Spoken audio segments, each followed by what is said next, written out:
Good evening all of you. आज according to routine बुधवार है, तो बुधवार को क्या पढ़ाना है? स्पर्श है।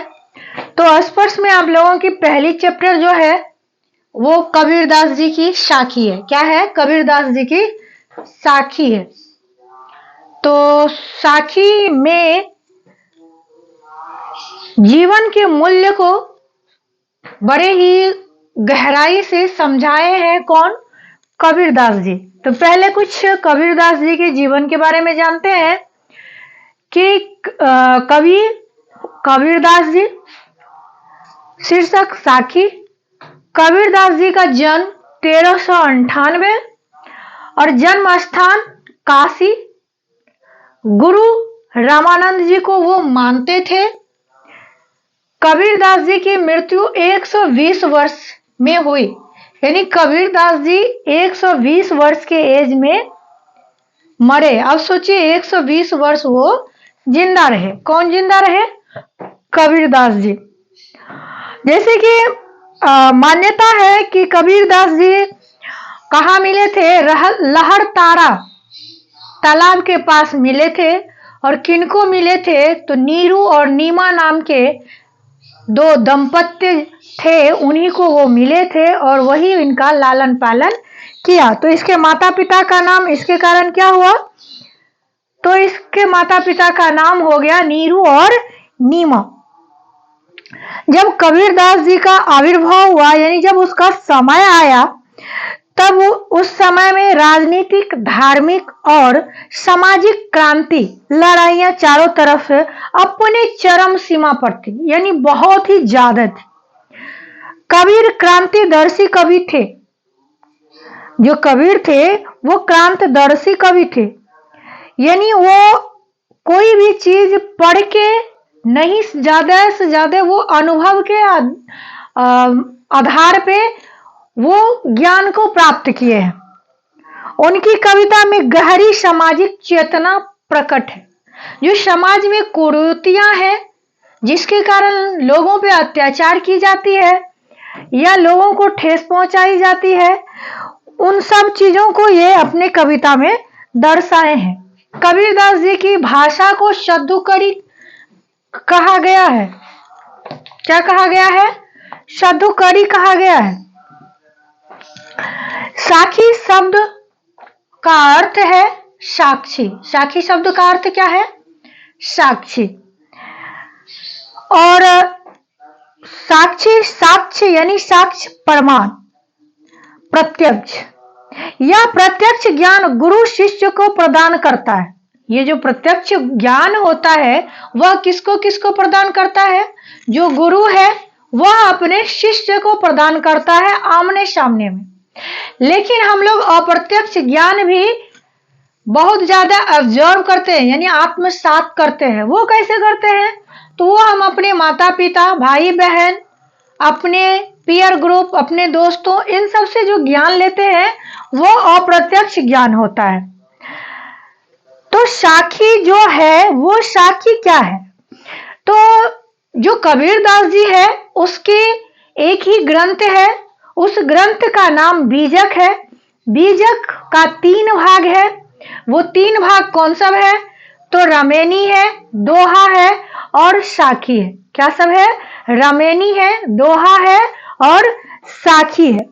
तो ये रमेनी, दोहा, साखी 3 भागों में बांटा गया है। किसकी किताब को? तो कबीरदास की लिखी हुई एक ग्रंथ है जो जिसका नाम क्या है? बीजक है। और इसकी भाषा को पचमेल खिचड़ी भी बोला गया है, क्योंकि इसमें अवधी, राजस्थानी, भोजपुरी और पंजाबी भाषाओं के शब्दों का प्रभाव जो है वो स्पष्ट दिखता है। किस किस भाषा का? तो अवधी भी मिलता है, राजस्थानी भी इनके भाषा में मिलती है, भोजपुरी और पंजाबी भी। इस कारण इसको पचमेल खिचड़ी कहा गया है। अगर आपसे पूछा जाएगा कि पचमेल खिचड़ी किसकी भाषा है या कबीरदास की भाषा को क्या कहा गया है, तो आप क्या कहेंगे? तो पचमेल खिचड़ी, और इसके भाषा का नाम शब्दोकरी दिया गया है। साखी वस्तुतः दोहा छंद ही होता है। जो दोहा है वही होता है। दोहा की पहचान क्या है? तो दोहा में मात्राएं 13 और 11 होती है। क्या होती है? 13 और 11 होती है। ये मात्राएं जब आप थोड़ा ऊंची क्लास यानी 11 टू 12 में जाएंगे तो आप अगर हिंदी पढ़ें तो उसमें होगा। फिर इसके विश्राम यानी 24 मात्रा टोटल मिला के कितना होता है? तो 13 11 पे होता है यति। यति मतलब क्या होता है? रुकना। विराम गति का अर्थ होता है बढ़ना। तो ये होता है। तो यहाँ तक आप लोग समझ गए कि जो कबीरदास जी है उसके जीवन का मेन चीज हम आप लोगों को बता दिए हैं। अब आते हैं साखी यानी दोहा पर। तो साखी का अर्थ क्या होता है? साक्ष्य या प्रमाण होता है। ऐसी बानी बोलिए मन का आपा खोए, अपना तन शीतल करे औरन को सुख होए। यानी भाषा आपकी ऐसी होनी चाहिए जो लोगों के मन को भी कष्ट ना पहुंचाए, उसको भी अच्छा लगे और अपने मन को भी क्या हो? अच्छा लगे और लोगों के जो अहंकार है उसको नष्ट कर दे। आपकी भाषा ऐसी भाषा होनी चाहिए। ये किसकी कथन है? ये कबीरदास की है। यानी ऐसी बानी बोलिए, ऐसी भाषा होनी चाहिए जो मन का अपाक हो, जो मन में अहंकार है उसको समाप्त कर दे, अपना तन शीतल करे। यानी आपका जो तन है इसको भी ज्यादा क्रोध करने पर और नॉर्मल रहने पर क्या होता है? दोनों में आसमान। क्रोध करने पर आपके शरीर को कष्ट होता है, लेकिन अगर आप शीतल रहते हैं, अच्छा से बोलते हैं तो वो आपके शरीर को स्वस्थ रखता है और आपका मन खुश रहता है। तो इसीलिए बोले हैं कि दूसरों को भी कष्ट ना पहुंचाए और खुद को भी क्या करे? सुखी रखे, औरन को सुख हो। आपकी भाषा से खुद भी शांत रहे, शीतल रहे और दूसरों को भी सुख पहुंचे। ऐसी भाषा होनी चाहिए। किसके अनुसार? तो कबीरदास के अनुसार। फिर दूसरी दोहा है, कस्तूरी कुंडली बसे मृग ढूंढे वन माही, ऐसे घट घटी राम है दुनिया देखे नाही। यानी कस्तूरी जो है वो मृग के नाभि में बसा हुआ है और वो इस बात को समझ नहीं पा रहा है। वो पूरे जंगल में उस सुगंध को ढूंढ रहा है जो कि उसके अंदर में बसा है।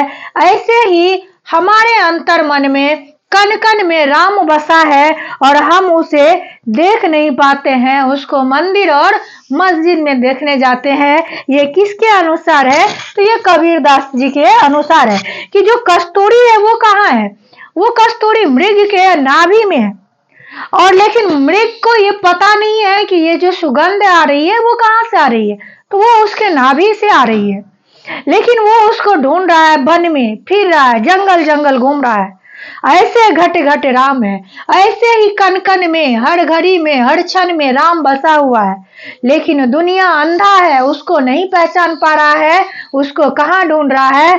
पूरे संसार में ढूंढ रहा है। तो अपने आप को पहचानिए कि आप में कितना पावर है और आप अपने आप को जानिए कि आप में ही राम बसा हुआ है। यही बात कौन कह रहा है? तो कबीरदास जी। फिर तीसरा है, जब मैं था तब हरि नहीं, अब हरि है मैं नहीं, सब अंधियारा मिट गया जब दीपक देखा माही। इसका अर्थ क्या हुआ? इसका अर्थ है कि जब मैं था, मैं का अर्थ होता है अहंकार। जब मुझ में अहंकार था तो भगवान कहाँ से मिलता? तब भगवान नहीं था। जब भगवान की प्राप्ति हो गई, ज्ञान की प्राप्ति हो गई, तब क्या है? तब मैं नहीं हूं, यानी मुझ में अहंकार नहीं है। और ज्ञान की प्राप्ति होने से ही जो हमारे जीवन में अंधकार थी, जो अंधियारा था, वो मिट गया, क्योंकि हमको पता चल गया कि संसार क्या है और संसार में कैसे रहना है। और इस बात को अगर हम जान गए, मेरा अहंकार खत्म हो गया, पता चल गया कि जीवन का सत्य क्या है, तो क्या होगा? खूब बखूबी यानी खुद ही खुद जीवन से वो बातें खत्म हो जाएगी, द्वेष खत्म हो जाएगा। जब दीपक देखा माही, जब वो ज्ञान रूपी दीपक को इन्होंने देखा तो इसके जीवन का अंधकार क्या हुआ? मिट गया। आज के लिए इतना ही, फिर आगे नेक्स्ट क्लास में। Thank you.